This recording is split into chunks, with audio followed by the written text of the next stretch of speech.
बदकिस्मती से बजाय मेरी बात सुनने के लिए, क्योंकि मैं तो वो कह रहा था जो पाकिस्तान की बेहतरी थी,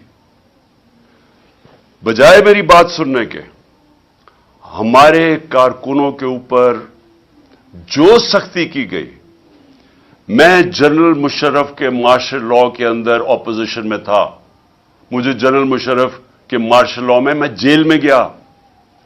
मैं आज आप सबके सामने कहता हूं कि कभी मैंने इस मुल्क की तारीख में इस तरह की सख्ती नहीं देखी जो इन्होंने हमारे पे की। कारकुनों को जेलों में डाला। 25 मई को मैं बार बार कहता हूं जो जुल्म किया इन्होंने, लोगों के घर 3-3 बजे लोगों के घरों में घुस के, ना चादर ना चार दीवारी, लोगों को उठा के ले गए। कभी ऐसे नहीं हुआ पाकिस्तान में। हमारे खिलाफ 3 लॉन्ग मार्चेस हुई, कितनी एफआईआर काटी और किसको कौन सा पुलिस एक्शन लिया, कितनी टीयर गैसिंग हुई। लेकिन 25 मई को जो उन्होंने हमारे से किया और उसके बाद मुसलसल करते रहे, एफआईआर के ऊपर एफआईआर काटते गए मेरे कारकुनों पे, लोगों को जेलों में डाला, फिर वो निकले, फिर कचहरियों में चक्कर लगाए, हरासा किया गया। मेरे ऊपर अब तक 74 एफआईआर कट चुकी हैं। कितनी दफा मैं कचहरियों में फिरा हुआ हूं और बेलें करवाता फिरा हूं, सिर्फ और सिर्फ हमें दबाने के लिए कि हम शायद डर जाएंगे, हम घबरा जाएंगे, हम दिल बर्दाश्ता हो जाएंगे।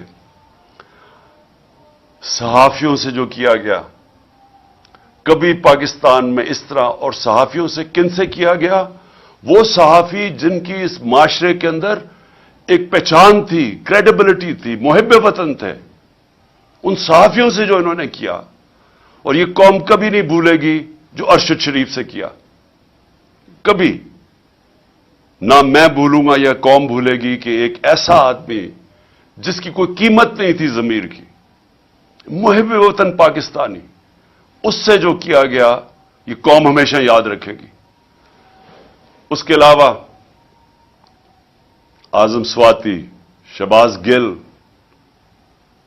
हमारे लोगों को जो इन्होंने पकड़ के तशद्दुद किया, कस्टोडियल टॉर्चर की गई और उनसे जो उनके सामने जो उनकी नंगा करके तशद्दुद करके उनकी वीडियोस बनाई गई।